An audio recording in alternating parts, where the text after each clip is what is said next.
ನಮಸ್ತೆ ಸ್ನೇಹಿತರೆ. ವಿಷ್ಣು ಪುರಾಣ ಚತುರ್ಥಾಂಶ. ಯಯತಿಯ ಚರಿತೆ, ಯದುವಂಶ, ಸಮಂತಕಮಣಿಯ ವಿಸ್ತೃತ ಕತೆ, ಕುರುವಂಶ, ಮಗಧ ವಂಶ, ಕಲಿಯುಗದಲ್ಲಿ ಭೂಮಿಯನ್ನಾಳುವ ಪ್ರದ್ಯೋತ್ಯಾದಿಗಳ ವಿವರಣೆ. ಈ ಅಂಶಗಳ ಬಗ್ಗೆ ತಿಳಿದುಕೊಳ್ಳೋಣ ಬನ್ನಿ. ಯಯತಿಯ ಕತೆ. ನಹುಷನ ಮಗ ಯತಿ ರಾಜ್ಯವನ್ನು ಅಪೇಕ್ಷಿಸದಿರಲು ಯಯತಿಯು ರಾಜನಾದನು. ಇವನು ಶುಕ್ರಾಚಾರ್ಯನ ಮಗಳಾದ ದೇವಯಾನಿಯನ್ನು, ಋಷಪರ್ವನ ಮಗಳಾದ ಶರ್ಮಿಷ್ಠೆಯನ್ನು ಮದುವೆಯಾದನು. ದೇವಯಾನಿಗೆ ಯದು, ತುವರ್ಸು ಎಂಬ ಇಬ್ಬರು ಮಕ್ಕಳು. ಶರ್ಮಿಷ್ಠೆಗೆ ದ್ರುಯು, ಅನು, ಪುರು ಎಂಬ ಮಕ್ಕಳು ಇದ್ದರು. ಶುಕ್ರನ ಶಾಪದ ಕಾರಣ ಯಯತಿಗೆ ಅಕಾಲದಲ್ಲಿಯೇ ಮುಪ್ಪು ಬಂದಿತ್ತು. ಆದರೆ ಯಯತಿಗೆ ಇನ್ನು ಮೋಹ ಆರಿರಲಿಲ್ಲ. ಶುಕ್ರನು ಮುಪ್ಪನ್ನು ತನ್ನ ಮಕ್ಕಳಲ್ಲಿ ಯಾರಿಗಾದರೂ ಕೊಟ್ಟು ಯೌವನವನ್ನು ಪಡೆಯಬಹುದೆಂದು ಹೇಳಲು ಯಯತಿಯು ತನ್ನ ಮುಪ್ಪನ್ನು ಹಿರಿಯ ಮಗ ಯದುವಿಗೆ ಕೊಡಲು ನೋಡಿದನು. ಯದುವು ಒಪ್ಪಲಿಲ್ಲ. ಆಗ ಯಯತಿಯು, ನಿನ್ನ ಸಂತತಿಯು ರಜಪದವಿ ಅನುಭವಿಸಲು ಅರ್ಹವಾಗದೆ ಹೋಗಲಿ ಎಂದು ಶಾಪವಿತ್ತನು. ಬಳಿಕ ಯಯತಿಯು ತುರ್ವಸು, ದುರ್ಯ, ಅನು ಇವರನ್ನು ಕೇಳಿ ನೋಡಿದನು. ಅವರೂ ಒಪ್ಪದಿರಲು ಅವರನ್ನು ಯದುವನ್ನು ಶಪಿಸಿದಂತೆಯೇ ಶಪಿಸಿದನು. ಬಳಿಕ ಸಮಿಷ್ಠೆಯು ಕಿರಿಯ ಮಗ ಪುರುವನ್ನು ಕೇಳಲು ಅವನು ಸಂತೋಷದಿಂದ ತನ್ನ ತಂದೆಯ ಮುಪ್ಪನ್ನು ಸ್ವೀಕರಿಸಿದನು. ತನ್ನ ಯೌವನವನ್ನು ತಂದೆಗೆ ಕೊಟ್ಟನು. ಯೌವನವನ್ನು ಮರಳಿ ಪಡೆದ ಯಯತಿ ವಿಷಯ ಭೋಗಗಳನ್ನು ಸಾಕಷ್ಟು ಅನುಭವಿಸಿದನು. ಪ್ರತಿದಿನವೂ ಕಾಮಸುಖಕ್ಕಾಗಿ ಆಶಿಸುತ್ತಿದ್ದನು. ವಿಷಯ ಸುಖದಲ್ಲಿ ಆಸಕ್ತನಾದ ಯಯತಿ 1000 ವರ್ಷಗಳನ್ನು ಕಳೆದನು. ಆದರೂ ವಿಷಯ ಭೋಗದಲ್ಲಿ ಆಸೆ ಹೆಚ್ಚುತ್ತಲೇ ಇದ್ದಿತ್ತು. ಒಂದು ದಿನ ಯಯತಿಯು ಈ ಆಸೆಯನ್ನು ಬಿಟ್ಟು ಕಾಡಿಗೆ ಹೋಗಿ ಮೃಗಗಳ ಜೊತೆಯಲ್ಲಿ ಕಾಲ ಕಳೆಯಲು ನಿಶ್ಚಯಿಸಿದನು. ಪುರುವಿನಿಂದ ಮುಪ್ಪನ್ನು ಹಿಂತೆಗೆದುಕೊಂಡು ಯೌವನದ ತಾರುಣ್ಯವನ್ನು ಅವನಿಗೆ ಒಪ್ಪಿಸಿ ತಪಸ್ಸಿಗೆಂದು ವನಕ್ಕೆ ಹೊರಟು ಹೋದನು. ಅದಕ್ಕೆ ಮುನ್ನ ಪುರುವನ್ನು ಎಲ್ಲಾ ಭೂಮಂಡಲಕ್ಕೂ ಒಡೆಯನೆಂದು ಪಟ್ಟಾಭಿಷೇಕ ಮಾಡಿದನು. ಆಗ್ನೇಯ ದಿಕ್ಕಿಗೆ ತುರ್ವಸುವನ್ನು, ಪಶ್ಚಿಮದಲ್ಲಿ ದ್ರುಯವನ್ನು, ದಕ್ಷಿಣದಲ್ಲಿ ಯದುವನ್ನು, ಉತ್ತರದಲ್ಲಿ ಅನುವನ್ನು ಮಂಡಲೀಕರೆಂದು ಗೊತ್ತು ಮಾಡಿದನು. ಮೈತ್ರೇಯ, ಯದುವಿನ ವಂಶದಲ್ಲಿ ಶ್ರೀಮನ್ನಾರಾಯಣನು ಶ್ರೀಕೃಷ್ಣನಾಗಿ ಅವತರಿಸಿ ಸಮಸ್ತ ಲೋಕಗಳಿಗೆ ಆಧಾರ ನೆನೆಸಿದನು. ಯದುವಂಶದ ಕತೆ ಕೇಳುವವರ ಎಲ್ಲಾ ಪಾಪಗಳು ದೂರವಾಗುವವು. ಸಹಸ್ರಜಿತ್ ಮಕ್ಕಳಲ್ಲಿ ಹೈಯಾನ ವಂಶಜನಾಗಿ ಜನಿಸಿದ ಯದುವಿಗೆ ಸಹಸ್ರಜಿತ್, ಕ್ರೋಷ್ಟು, ನಲ, ನಹುಷ ಎಂಬ ಮಕ್ಕಳಿದ್ದರು. ಕೃತವೀರ್ಯ ಎಂಬುವನಿಂದ ಕಾರ್ತವೀರ್ಯಾರ್ಜುನನು ಜನಿಸಿದನು. ಇವನು ಶ್ರೀ ದತ್ತಾತ್ರೇಯನನ್ನು ಆರಾಧಿಸಿ 1000 ತೋಳುಗಳನ್ನು ಪಡೆದನು. 10,000 ಯಾಗಗಳನ್ನು ನಡೆಸಿದ ಅರ್ಜುನನು ಮಹಿಷ್ಮತಿ ನಗರದಿಂದ 85,000 ವರ್ಷಗಳ ಕಾಲ ರಾಜ್ಯಭಾರ ಮಾಡಿದನು. ಬಳಿಕ ನಾರಾಯಣನ ಅಂಶದಿಂದ ಜನಿಸಿದ ಪರಶುರಾಮನಿಂದ ಹತನಾದನು. ಅರ್ಜುನನ ವಂಶದಲ್ಲಿ ಬಂದ ಮಧುವಿಗೆ ವೃಕ್ಷ್ಣಿ ಮೊದಲಾದ 100 ಮಕ್ಕಳಿದ್ದರು. ವೃಕ್ಷ್ಣಿಯಿಂದ ಇವರ ವಂಶಕ್ಕೆ ವೃಕ್ಷ್ಣಿ ವಂಶ ಎಂದು ಹೆಸರಾಯಿತು. ಮಧುವಿನ ಕಾರಣ ಮಧುವಂಶವೆಂದು ಹೆಸರಾಗಿ ಇವರೆಲ್ಲ ಯದುವಿನ ಹೆಸರನ್ನ ಅನುಸರಿಸಿ ಯಾದವರಾದರು. ಯದುವಿನ ಮಗನಾದ ಕ್ರೋಷ್ಟೋವಿನ ವಂಶಜರಲ್ಲಿ ಪರಾವೃತನೆಂಬುವನಿಗೆ ಜಾಮಗ ಎಂಬ ಮಗನಿದ್ದನು. ಇವನ ಹೆಂಡತಿ ಶೈಬೆಯ. ಇವಳಿಗೆ ಮಕ್ಕಳಿರಲಿಲ್ಲ. ಜಾಮಗನು ಶೈಬೆಗೆ ಎದರಿ ಇನ್ನೊಂದು ಮದುವೆಯನ್ನು ಮಾಡಿಕೊಳ್ಳಲಿಲ್ಲ. ಆದರೂ ಒಮ್ಮೆ ಶತ್ರುಗಳೊಡನೆ ಯುದ್ಧ ಮಾಡಿ ಅವರನ್ನೆಲ್ಲ ಸೋಲಿಸಿ ಬರುವಾಗ ಒಬ್ಬ ರಾಜಕುಮಾರಿಯನ್ನು ಕಂಡನು. ಶತ್ರುಗಳೆಲ್ಲ ಓಡಿ ಹೋಗಿದ್ದರು. ರಕ್ಷಣೆ ಕೇಳಿ ಬಂದ ಅವಳಲ್ಲಿ ಜಾಮಗನಿಗೆ ಅನುರಾಗ ಮೂಡಿತ್ತು. ಹೆಂಡತಿಯನ್ನು ಕೇಳಿಯೇ ಮಕ್ಕಳಿಗಾಗಿ ಅವಳನ್ನು ಮದುವೆಯಾಗಲು ಸಂಕಲ್ಪಿಸಿ ಅವಳೊಡನೆ ಅರಮನೆಗೆ ಬಂದನು. ಆದರೆ ಶೈಬ್ಯೆಯು ಗೆದರಿಕೊಂಡಾಗ ಎದರಿ ತಾನು ಕರೆತಂದವಳನ್ನು ನಿನ್ನ ಸೊಸೆ ಎಂದು ಬಿಟ್ಟನು. ಮಕ್ಕಳಿಲ್ಲದ ನನಗೆ ಸೊಸೆ ಎಲ್ಲಿವಳೆಂದು ಶೆಬ್ಯೆ ಹೇಳಲು ರಾಜನು, ನಿನಗೆ ಗಂಡು ಮಗು ಹುಟ್ಟುವ ಮೊದಲೇ ಇವಳನ್ನು ಹೆಂಡತಿಯಾಗಿ ಮಾಡಿದ್ದೇನೆ ಎಂದು ಜಾರಿಕೊಂಡನು.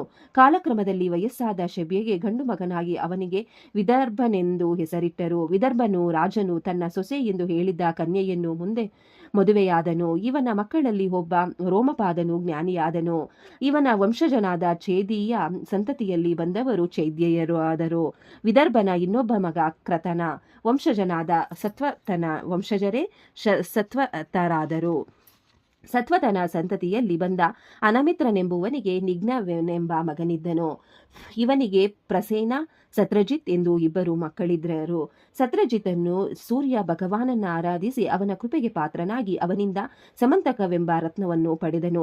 ಸತ್ರಜಿತನ್ನು ಆ ಅಣಿರತ್ನವನ್ನು ಕಂಠದಲ್ಲಿ ಧರಿಸಿ ದ್ವಾರಕೆಗೆ ಬರಲು ಆ ರತ್ನವು ಎಲ್ಲಾ ದಿಕ್ಕುಗಳನ್ನು ಬೆಳಗಿಸುತ್ತಿತ್ತು. ಇದು ಪುರಜನರಿಂದ ಶ್ರೀಕೃಷ್ಣನಿಗೆ ತಿಳಿಯಿತು.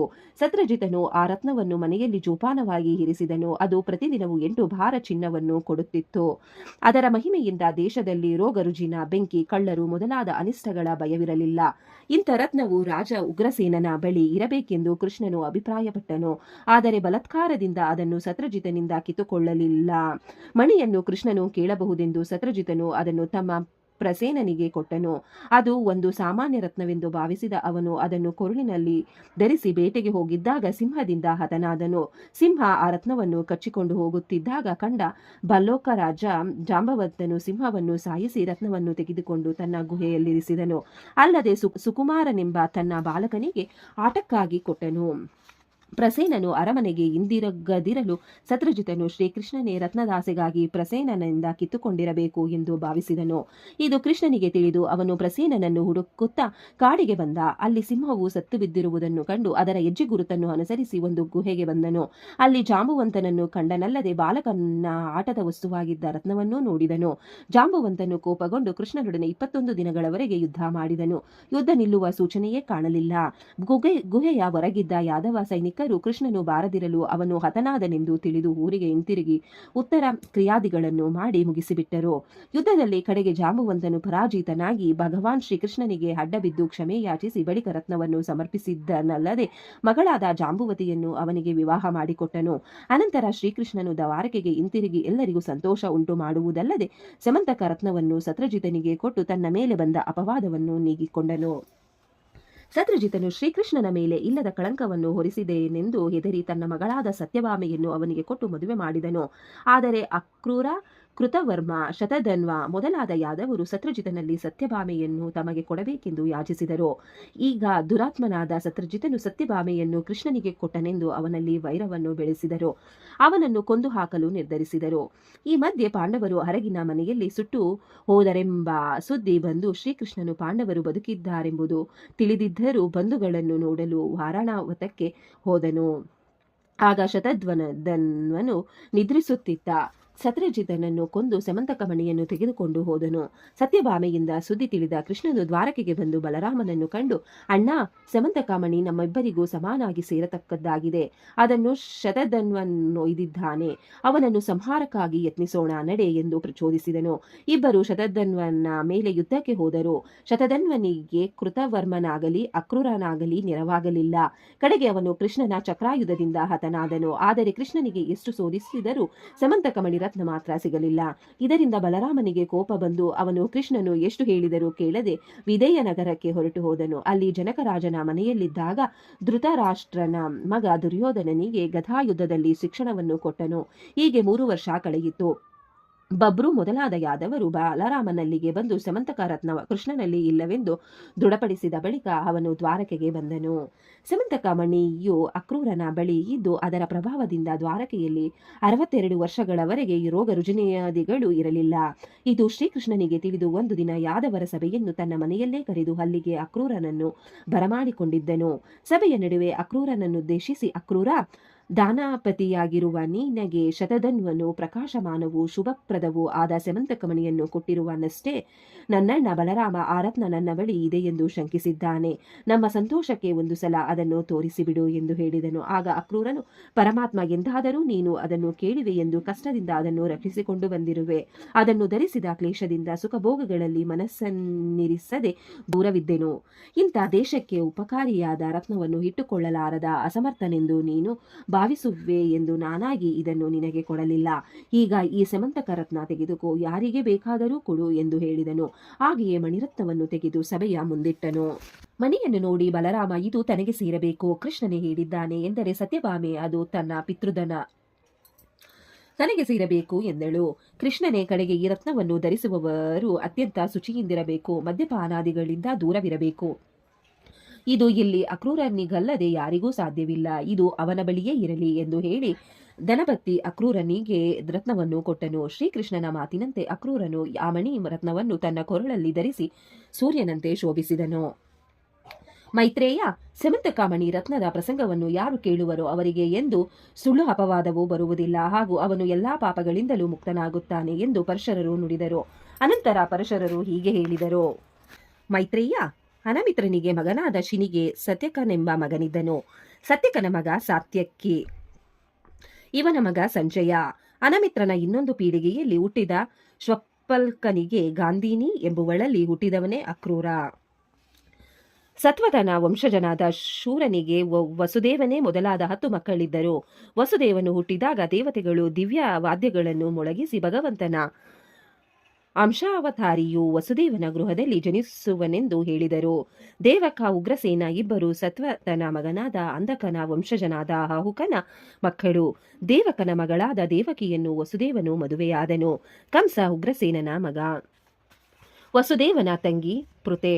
ಇವಳನ್ನು ಪಾಂಡು ರಾಜನು ಮದುವೆಯಾಗಿ ಅವಳು ದಿವ್ಯಾಂಶಗಳಿಂದ ಧರ್ಮ, ಭೀಮ, ಅರ್ಜುನರನ್ನು ಹಡೆದಳು. ಮದುವೆಗೆ ಮುಂಚೆ ಅವಳಲ್ಲಿ ಸೂರ್ಯನ ಅಂಶದಿಂದ ಕರ್ಣನು ಜನಿಸಿ ಕಾನೀನ ಎನಿಸಿದನು. ಪೃಥೆಯ ಸವತಿ ಮಾದ್ರಿಯಲ್ಲಿ ಅಶ್ವಿನಿ ದೇವತೆಗಳ ಅಂಶದಿಂದ ನಕುಲ ಸಹದೇವರು ಜನಿಸಿದರು. ಶೂರನ ಇನ್ನೊಬ್ಬ ಮಗಳು ಶುತ್ರದೇವಳನ್ನು ಕರೋಷಾಧಿಪತಿ ವೃದ್ಧಧರ್ಮನು ಮದುವೆಯಾಗಿ ದಂತವಕ್ರನೆಂಬ ಅಸುರನಿಗೆ ಜನ್ಮವಿತ್ತನು. ಛೇದಿ ರಾಜನಾದ ದಮಘೋಷನು ಶೂರನ ಮಗಳು ಶ್ರುತಶ್ರವಸ್ಸನ್ನು ಮದುವೆಯಾಗಿ ಶಿಶುಪಾಲನಿಗೆ ಜನ್ಮವಿತ್ತಳು. ಇವನು ಶ್ರೀಕೃಷ್ಣನಲ್ಲಿ ದ್ವೇಷ ಬುದ್ಧಿಯನ್ನು ಹೊಂದಿದ್ದನು. ಕಳೆದ ಜನ್ಮದಲ್ಲಿ ಇವನು ಹಿರಣ್ಯಕಶ್ಯಪುವಾಗಿದ್ದನು. ಕಡೆಗೆ ಶಿಶುಪಾಲನು ಭಗವಾನ್ ಶ್ರೀಕೃಷ್ಣನಿಂದಲೇ ಹತನಾದನು. ಆದರೆ ಸಾಯುವಾಗಲೂ ಪರಮಾತ್ಮನಲ್ಲಿ ದ್ವೇಷದಿಂದಲಾದರೂ ಏಕಾಗ್ರವಾದ ಮನಸ್ಸಿದ್ದುದರಿಂದ ಸಾಯುಜ್ಯ ಪಡೆದನು. ಮೈತ್ರೇಯ, ಭಗವಂತನು ಪ್ರಸನ್ನನಾದರೆ ಹೇಗೆ ಮನೋರಥವನ್ನು ಈಡೇರಿಸುವನು, ಹಾಗೆಯೇ ಕುಪಿತನಾಗಿ ಕೊಂದರೂ ಉತ್ತಮ ಸ್ಥಾನವನ್ನು ನೀಡುವನು ಎಂಬುದನ್ನು ತಿಳಿದೆಯಲ್ಲವೇ. ಆದರೆ ಹಿರಣ್ಯಕಶ್ಯಪುವಿಗೆ ನರಸಿಂಹ ಅವತಾರವು ವಿಷ್ಣುವಿನಂಶವೆಂಬುದು ತಿಳಿಯದೆ ಹೋದುದರಿಂದ ಅವನಿಗೆ ಶ್ರೀಹರಿಯ ಸಾಯುಜ್ಯ ದೊರೆಯಲಿಲ್ಲ. ರಾಜೋಗುಣಾನ್ವಿತನಾದ ಅವನು ನರಸಿಂಹನನ್ನು ಒಂದು ಪ್ರಾಣಿ ಎಂದು ತಿಳಿದನು. ಭಗವಂತನಿಂದ ಮರಣವಾದ್ದರಿಂದ ಶಿಶುಪಾಲನು ಅವನಲ್ಲಿಯೇ ಲಯ ಹೊಂದಿದನು. ಶಿಶುಪಾಲನು ಶ್ರೀಕೃಷ್ಣನನ್ನು ತೆಗಳಿ ಬೈದನಾದರೂ ವೈರತ್ವದಲ್ಲಿಯೂ ಅವನು ಸದಾ ಕೃಷ್ಣನನ್ನೇ ನೆನೆಯುತ್ತಿದ್ದನು. ವಸುದೇವನಿಗೆ ದೇವಕಿಯಲ್ಲದೆ ರೋಹಿಣಿ ಮೊದಲಾದ ಹಲವು ಪತ್ನಿಯರಿದ್ದರು. ರೋಹಿಣಿಯಲ್ಲಿ ಅವನು ಬಲಭದ್ರನನ್ನು ಪಡೆದನು. ದೇವಕಿಯಲ್ಲಿ ಕೀರ್ತಿಮಾನ್, ಸುಷೇಣ ಮೊದಲಾದ 6 ಗಂಡು ಮಕ್ಕಳನ್ನು ಪಡೆದನಾದರೂ ಅವರೆಲ್ಲರನ್ನೂ ಕಂಸನು ಕೊಂದು ಹಾಕಿದನು. ಬಳಿಕ ದೇವಕಿಯ ಏಳನೆಯ ಗರ್ಭವನ್ನು ಭಗವಂತನಿಂದ ಪ್ರೇರಿತಳಾದ ಯೋಗನಿದ್ರೆಯು ದೊಯ್ದು ರೋಹಿಣಿಯ ಉದರದಲ್ಲಿ ಸೇರಿದಳು. ಆ ಗರ್ಭದಲ್ಲಿ ಜನಿಸಿದವನು ಬಲರಾಮ. ದೇವಕಿಯ 8ನೆಯ ಗರ್ಭದಲ್ಲಿ ಶ್ರೀಮನ್ನಾರಾಯಣನು ವಾಸುದೇವನಾಗಿ ಅವತರಿಸಿದನು. ಶ್ರೀಕೃಷ್ಣನೇ ವಾಸುದೇವ. ಇವನಿಗೆ 16,101 ಹೆಂಡತಿಯರಿದ್ದರು. ಮುಖ್ಯರಾದವರು ರುಕ್ಮಿಣಿ, ಸತ್ಯಭಾಮೆ, ಜಾಂಬವತಿ, ಕಾಳಿಂದಿ, ಮಿತ್ರವಿಂದ, ಸತ್ಯೆ, ಭದ್ರೆ, ಲಕ್ಷ್ಮಣೆ. ಇವರು ಶ್ರೀಕೃಷ್ಣನ ಅಷ್ಟಮಹಿಷಿಯರೆಂದು ಪ್ರಸಿದ್ಧರಾದರು. ಶ್ರೀಕೃಷ್ಣನ ಹಲವು ಮಕ್ಕಳಲ್ಲಿ ಪ್ರದ್ಯುಮ್ನ, ಚರುದೇಶ್ನ, ಸಾಂಬ ಮೊದಲಾದವರು ಪ್ರಮುಖರು. ಪ್ರದ್ಯುಮ್ನನ ಮಗ ಅನಿರುದ್ಧ. ಯಯತಿಯ ಮಕ್ಕಳಾದ ತುರ್ವಸು, ಧ್ರುವನು ಹಾಗೂ ಅನುವಿಗೂ ಮಕ್ಕಳಾದವು. ಅನುವಿನ ವಂಶದಲ್ಲಿ ಹುಟ್ಟಿ ಬಂದ ಸತ್ಯಕರ್ಮನ ಮಗ ಅತಿರಥನಿಗೆ ಪೃತೆ ಅಂದರೆ ಕೊಂತಿ ಪೆಟ್ಟಿಗೆಯಲ್ಲಿ ತೇಲಿಬಿಟ್ಟ ಕರ್ಣನು ಸಿಕ್ಕಿದನು. ಕರ್ಣನಲ್ಲಿ ವೃಷಸೇನನು ಹುಟ್ಟಿದನು. ಪುರುವಿನ ಮಗ ಜನಮೇಜಯ. ಸಂತತಿ ಮುಂದುವರೆದು ಆ ಸಂತತಿಯಲ್ಲಿ ಜನಿಸಿದ ಐಲಿನನಿಗೆ ದುಷ್ಯಂತನೇ ಮೊದಲಾದವದ 4 ಮಕ್ಕಳಿದ್ದರು. ದುಷ್ಯಂತನ ಮಗ ಭರತ ಚಕ್ರವರ್ತಿ. ಇವನ ತಾಯಿ ಶಕುಂತಲೆ. ದುಷ್ಯಂತನು ಶಕುಂತಲೆಯನ್ನು ಗಾಂಧಾರ್ವ ವಿಧಿಯಿಂದ ವಿವಾಹವಾಗಿದ್ದನು. ಭರತನಿಗೆ 3 ಹೆಂಡತಿಯರಿದ್ದು ಅವರಲ್ಲಿ ಅವನಿಗೆ 9 ಮಕ್ಕಳಾದರು. ಅವರೆಲ್ಲ ತನಗೆ ಅನುರೂಪರಾದವರಲ್ಲ ಎಂದು ಭರತನು ಹೇಳಲು ಅವನ ಪತಿಯು ತಮ್ಮನ್ನು ತಿಳಿಸುವನೆಂಬ ಭಯದಿಂದ ಅವರು ಮಕ್ಕಳನ್ನು ಕೊಂದುಬಿಟ್ಟರು. ಭರತನು ಮಗುವಿನ ಬಯಕೆಯಿಂದ ಮರೋತ್ಸವ ಯಾಗವನ್ನು ಮಾಡಿದನು. ಆಗ ಮರುತ್ತಗಳು ಭರತನಿಗೆ ಭಾರದ್ವಾಜ ಎಂಬ ಮಗನನ್ನು ಕರುಣಿಸಿದರು. ಇವನಿಗೆ ಮನ್ಯು ಎಂಬ ಮಗನಾದನು. ಮನ್ಯುವಿನ ಮಗ ಬೃಹತ್ ಕ್ಷತ್ರ. ಇವನ ಮಗ ಸುಹೋತ್ರ. ಸುಹೋತ್ರನ ಮಗ ಹಸ್ತಿ. ಇವನೇ ಹಸ್ತಿನಾಪುರವನ್ನು ಸ್ಥಾಪಿಸಿದನು. ಹಸ್ತಿಯ ಮಕ್ಕಳು 3: ಅಜಮೀಢ, ದ್ವಿಜಮೀಢ ಹಾಗೂ ಪುರುಮೇಢ. ಅಜಮೀಢನ ಮಗನಾದ ಋಷನಿಗೆ ಸಂವರಣನೆಂಬ ಮಗನಿದ್ದು ಅವನ ಮಗ ಕುರುವೇ ಈಗ ಧರ್ಮಕ್ಷೇತ್ರವೆನಿಸಿದ ಕುರುಕ್ಷೇತ್ರದ ಸ್ಥಾಪಕ. ಕುರುವಂಶದಲ್ಲಿ ಬಂದ ದೇವಾಪಿಗೆ ಶಂತನು ಎಂಬ ಮಗನಿದ್ದನು. ದೇವಾಪಿ ಅರಣ್ಯಕ್ಕೆ ಹೋದಾಗ ಶಂತನು ರಾಜನಾದನು. ಇವನ ಮಗನೇ ಭೀಷ್ಮ. ಗಂಗೆಯ ಮಗ ಶಂತನುವಿಗೆ ಸತ್ಯವತಿ ಎಂಬವಳಲ್ಲಿ ಚಿತ್ರಾಂಗದ, ವಿಚಿತ್ರವೀರ್ಯ ಎಂಬ 2 ಮಕ್ಕಳು ಹುಟ್ಟಿದರು. ಇವರಲ್ಲಿ ಚಿತ್ರಾಂಗದ ಚಿಕ್ಕವನಿದ್ದಾಗಲೇ ಯುದ್ಧದಲ್ಲಿ ತೀರಿಕೊಂಡನು. ವಿಚಿತ್ರವೀರ್ಯ ಕಾಶಿರಾಜನ ಮಕ್ಕಳಾದ ಅಂಬಿಕಾ, ಅಂಬಲ್ಲೀಕ ಎಂಬಿಬ್ಬರನ್ನು ವಿವಾಹವಾದನು. ಆದರೆ ಅವನು ಕ್ಷಯರೋಗದಿಂದ ತೀರಿಕೊಂಡನು. ಆಗ ಸತ್ಯವತಿಯ ಆಜ್ಞೆಯಂತೆ ಕುರುಸಂತತಿಯನ್ನು ಬೆಳೆಸಲು ಕೃಷ್ಣದ್ವೈಪಾಯನನನ್ನು ವಿಚಿತ್ರವೀರ್ಯನ ಪತ್ನಿಯರಲ್ಲಿ ಧೃತರಾಷ್ಟ್ರ ಹಾಗೂ ಪಾಂಡು ಎಂಬುವರನ್ನು ಅವರು ಕಳುಹಿಸಿದ್ದ ದಾಸಿಯಲ್ಲಿ ವಿದುರನನ್ನು ಹುಟ್ಟಿಸಿದನು. ಧೃತರಾಷ್ಟ್ರನಿಗೆ ಗಾಂಧಾರಿಯಲ್ಲಿ 100 ಮಕ್ಕಳಾದರು. ಇವರಲ್ಲಿ ದುರ್ಯೋಧನನೇ ಹಿರಿಯವನು. ಪಾಂಡುವಿಗೆ ಕುಂತಿಯಲ್ಲಿ ದಿವ್ಯಾಂಶಗಳಿಂದ, ಅಂದರೆ ಯಮ, ವಾಯು, ಇಂದ್ರರಿಂದ ಕ್ರಮವಾಗಿ ಧರ್ಮರಾಜ, ಭೀಮ, ಅರ್ಜುನರು. ಅಶ್ವಿನಿ ದೇವತೆಗಳಿಂದ ಮಾದ್ರಿಯಲ್ಲಿ ನಕುಲ ಸಹದೇವರು ಹುಟ್ಟಿದರು. ಪಾಂಡುವಿಗೆ ಹೀಗೆ 5 ಮಕ್ಕಳಾಗಿ ಅವರೆಲ್ಲ ಪಾಂಡವರೆನಿಸಿದರು. ಇವರಿಗೆ ದ್ರೌಪದಿಯಲ್ಲಿ 5 ಮಕ್ಕಳಾದರು. ಧರ್ಮರಾಜನಿಗೆ ಯೌದೇಯಿ ಎಂಬುವಳಲ್ಲಿ ದೇವಕನು ಹುಟ್ಟಿದರೆ, ಭೀಮನಿಗೆ ಹಿಡಿಂಬೆಯಲ್ಲಿ ಘಟೋತ್ಕಚನು, ಅರ್ಜುನನಿಗೆ ಉಲೂಪಿಯಲ್ಲಿ ಇರಾವಾನ್ ಎಂಬುವನು ಹುಟ್ಟಿದರು. ಅರ್ಜುನನು ಮಣಿಪುರದ ರಾಜಕುಮಾರಿ ಚಿತ್ರಾಂಗದೆಯನ್ನು ವಿವಾಹವಾಗಿ ಬಭ್ರುವಾಹನನನ್ನು ಮಗನಾಗಿ ಪಡೆದನು. ಹಾಗೂ ಸುಭದ್ರೆಯಲ್ಲಿ ಅಭಿಮನ್ಯುವನ್ನು ಪಡೆದನು. ಅಭಿಮನ್ಯುವಿನ ಮಗನೇ ಪರಿಷಿತ ರಾಜ. ಶ್ರೀಕೃಷ್ಣನ ಮಹಿಮೆಯಿಂದ ಇವನು ಗರ್ಭದಲ್ಲೇ ಅಶ್ವತ್ಥಾಮ ಬಿಟ್ಟ ಬ್ರಹ್ಮಾಸ್ತ್ರದಿಂದ ದಗ್ಧನಾಗಿದ್ದರೂ ಮತ್ತೆ ಜೀವಿತನಾದನು. ಪರಿಷಿತನಿಗೆ 4 ಮಕ್ಕಳು. ಇವರಲ್ಲಿ ಜನಮೇಜಯನು ಹಿರಿಯವನು. ಇವನ ಮಗ ಶತನೀಕ. ಇವನಿಂದ ಕುರುವಂಶವು ಮುಂದುವರೆದು ಕಲಿಯುಗದಲ್ಲಿ ಕ್ಷೇಮಕ ರಾಜನವರೆಗೆ ನಡೆದು ಅಲ್ಲಿಗೆ ಮುಗಿಯುವುದು. ಇಕ್ಷ್ವಾಕು ವಂಶವು ಕಲಿಯುಗದಲ್ಲಿ ಸುಮಿತ್ರ ರಾಜನವರೆಗೆ ನಡೆದು ಅಲ್ಲಿಗೆ ಮುಕ್ತಾಯಗೊಳ್ಳುವುದು. ಬೃಹದ್ರಥನು ಕುರುವಿನ ಮಗ, ಸುಧನುವಿನ ಮಗ, ಸುಹೋತ್ರನ ವಂಶಜ. ಬೃಹದ್ರಥನಿಗೆ ಜರಾಸಂಧನೆಂಬ ಮಗನಿದ್ದನು. ಕೃಷಗ್ರನೆಂಬುವನು ಇನ್ನೊಬ್ಬ ಮಗ. ಜರಾಸಂಧನ ದೇಹದ 2 ಭಾಗಗಳನ್ನು ಜರ ಎಂಬುವಳು ಜೋಡಿಸಿದ ಪ್ರಯುಕ್ತ ಅವನಿಗೆ ಈ ಹೆಸರು. ಇವನು ಮಗಧ ದೇಶದ ಒಡೆಯ. ಇವನ ಮಗ ಸಹದೇವ. ಬೃಹದ್ರಥನ ವಂಶಿಕರು 1000 ವರ್ಷದವರೆಗೆ ದೊರೆಗಳಾಗಿರುವರು. ಬೃಹದ್ರಥನ ವಂಶದಲ್ಲಿನ ಕೊನೆಯ ರಾಜ ರಿಪುಂಜಯ. ಇವನಿಗೆ ಸುನಿಕನೆಂಬ ಮಂತ್ರಿ. ಇವನು ತನ್ನ ಪ್ರಭುವನ್ನೇ ವಧಿಸಿ ಮಗನಾದ ಪ್ರದ್ಯೋತ್ತನಿಗೆ ಪಟ್ಟ ಕಟ್ಟುವನು. ಇವನ ವಂಶೀಯರು 138 ವರ್ಷಗಳ ಕಾಲ ರಾಜ್ಯವಾಳುವರು. ಬಳಿಕ ರಾಜನಾದವನು ಶಿಶುನಾಭ. ಇವನ ವಂಶೀಯರು 362 ವರ್ಷಗಳು ಆಡಳಿತ ನಡೆಸುವರು. ಮಹಾನಂದಿ ಎಂಬುವನಿಗೆ ಶೂದ್ರ ಸ್ತ್ರೀಯಲ್ಲಿ ಜನಿಸಿದ ಮಹಾಪದ್ಮ ಕಡುಲೋಭಿಯಾಗಿದ್ದನು. ಇವನು ಇನ್ನೊಬ್ಬ ಪರಶುರಾಮನಂತೆ ಕ್ಷತ್ರಿಯರ ವಿನಾಶಕ್ಕೆ ಕಾರಣನಾದನು. ಮುಂದೆ ಶೂದ್ರರು ಭೂಪಾಲರಾಗುವರು. ಮಹಾಪದ್ಮನು ಅವನ ಮಕ್ಕಳು ಸೇರಿ ಒಟ್ಟು 100 ವರ್ಷ ರಾಜ್ಯವಾಳುವರು. ಮಹಾಪದ್ಮನಿಂದ ಹಿಡಿದು 9 ಮಂದಿ ನಂದರನ್ನು ಕೌಟಿಲ್ಯನೆಂಬ ಬ್ರಾಹ್ಮಣನು ಧ್ವಂಸ ಮಾಡಿದನು. ಈ ನಂತರ ಅವಸಾನವಾದ ಮೇಲೆ ಮೌರ್ಯರು ರಾಜ್ಯಭಾರ ಮಾಡುವರು. ಇವರಲ್ಲಿ ಚಂದ್ರಗುಪ್ತ ವಿಖ್ಯಾತನು. ಇವನ ಮಗ ಬಿಂದುಸಾರ. ಅವನ ಮಗ ಅಶೋಕವರ್ಧನ. ಮೌರ್ಯ ಭೂಪಾಲರು 173 ವರ್ಷಗಳ ಕಾಲ ಆಡಳಿತ ನಡೆಸುವರು. ಬಳಿಕ ವಂಶೀಯರು ಶುಂಗರು, ಕಣ್ವರಾಜರು ಆಳುವರು. ಆನಂತರ ನಾನಾ ವಂಶೀಯರು ರಾಜರಾಗಿ ಭೂಮಿಯನ್ನಾಳುವರು. ಇವರಲ್ಲಿ ಯವನರು, ತುರಷ್ಕರು ಆಳುವರು. ಒಟ್ಟು 1090 ವರ್ಷಗಳ ಕಾಲ ನಾನಾ ವಂಶೀಯರ ಆಳ್ವಿಕೆ ನಡೆಯುವುದು. ಕಡೆಯಲ್ಲಿ 11 ಮಂದಿ ಮೌನರೆಂಬ ರಾಜರು 300 ವರ್ಷ ರಾಜ್ಯಭಾರ ಮಾಡುವರು. ಮುಂದೆ ಯವನರು, ಬಾಯ್ಲಿಕರು, ನಾಗವಂಶೀಯರು, ಗುಪ್ತವಂಶೀಯರು ಮೊದಲಾದವರು ಆಳುವರು. ಚಂದ್ರಭಾಗ, ಕಾಶ್ಮೀರಗಳನ್ನು ವ್ರಾತ್ಯ, ಮ್ಲೇಚ್ಛ, ಶೂದ್ರಾದಿಗಳು ಅನುಭವಿಸುವರು. ಜೀವನ ವೃತ್ತಿಗೆ ಅನ್ಯಾಯವೇ ಸಾಧನವಾಗುವುದು. ದೌರ್ಬಲ್ಯವೊಂದೇ ನಿಮಿತ್ತವಾಗಿ ಉದ್ಯೋಗವನ್ನು ಕಳೆದುಕೊಳ್ಳುವರು. ದಾನ ಒಂದೇ ಧರ್ಮಕ್ಕೆ ಕಾರಣವಾಗುವುದು. ಒಟ್ಟಿನಲ್ಲಿ ನಾನಾ ದೋಷಗಳಿಂದ ತುಂಬಿದ ಭೂಮಂಡಲದಲ್ಲಿ ಯಾವ ವರ್ಣದವನೇ ಆಗಿರಲಿ ಬಲಾಢ್ಯನೇ ಭೂಪತಿಯಾಗುವನು. ಕಲಿಯುಗದಲ್ಲಿ ಜನರೆಲ್ಲರೂ ಯಾವಾಗಲೂ ಕ್ಷಯಿಸುತ್ತಾ ಹೋಗುವರು. ಶ್ರೌತ ಸ್ಮರ್ಥ ಧರ್ಮಗಳು ಸಂಪೂರ್ಣವಾಗಿ ನಾಶವೊಂದೇ ಕಲಿಯುಗ ಅವಧಿಯು ಮುಗಿಯುತ್ತಾ ಬರುವುದು. ಆಗ ಕಲ್ಕಿಯು ಅವತರಿಸಿ ಸಕಲ ಮೇಶ್ಚರನ್ನು ದಸ್ಯುಗಳನ್ನು ಧ್ವಂಸ ಮಾಡಿ ಸರ್ವರು ತಮ್ಮ ತಮ್ಮ ಧರ್ಮಗಳಲ್ಲಿ ನಡೆಯುವಂತೆ ಮಾಡುವನು. ಕಲಿಯುಗ ಮುಗಿದು ರಾತ್ರಿ ಕಳೆಯಲು ಜಾಗೃತರಾದವರಿಗೆ ಅಂದಂತೆ ಉಳಿದ ಪ್ರಜೆಗಳು ಸದ್ಬುದ್ಧಿ ಉಳ್ಳವರಾಗುವರು. ಅವರ ಮಕ್ಕಳು ಕೃತಯುಗಾನುಸಾರವಾದ ಧರ್ಮವನ್ನು ಪಾಲಿಸತಕ್ಕವರಾಗುವರು. ಯಾವತನ್ನು ಚಂದ್ರಸೂರ್ಯರ ಪ್ರಶಸ್ತವಾದ ವಂಶಾವಳಿಯನ್ನಾಲಿಸುವನೋ ಅವನಿಗೆ ಅಮಿತವಾದ ಧನಧಾನ್ಯ ವೃದ್ಧಿಯಾಗುವುದು. ಈ ವಂಶಗಳಲ್ಲಿ ಬಂದ ಮಹಾಪುರುಷರ ಕಥೆಗಳು ಪವಿತ್ರವಾಗಿರುವುದು. ಇವನ್ನೆಲ್ಲ ತಿಳಿದ ಮೇಲೆ ಸಾಮಾನ್ಯ ಮಾನವರು ಹಂತಿರಲಿ ಪಂಡಿತನಾದವನು ಸಹ ತನ್ನ ದೇಹದಲ್ಲಿ ಮಮತ್ವ ಬುದ್ಧಿಯನ್ನಿಡುವುದಿಲ್ಲ. ವಿವೇಕಿಯಾದ ಯಾವ ಮನುಷ್ಯನು ಹೆಂಡತಿ ಮಕ್ಕಳಲ್ಲಾಗಲಿ, ಮನೆ ಹೊಲ ಗದ್ದೆಗಳಲ್ಲಾಗಲಿ, ದಾನಾದಿಗಳಲ್ಲಾಗಲಿ ಮಮಕಾರ ಹೊಂದಿರುವುದಿಲ್ಲ. ಇಲ್ಲಿಗೆ ಶ್ರೀ ವಿಷ್ಣು ಪುರಾಣದ ಚತುರ್ಥಾಂಶವು ಮುಗಿಯಿತು. ಈ ಅಧ್ಯಾಯವನ್ನು ಕೇಳಿದವರಿಗೂ, ಓದಿದವರಿಗೂ, ಶ್ರವಣ ಮಾಡಿದವರಿಗೂ ಆ ಭಗವಂತನು ಒಳ್ಳೆಯದನ್ನು ಮಾಡುತ್ತಾನೆ.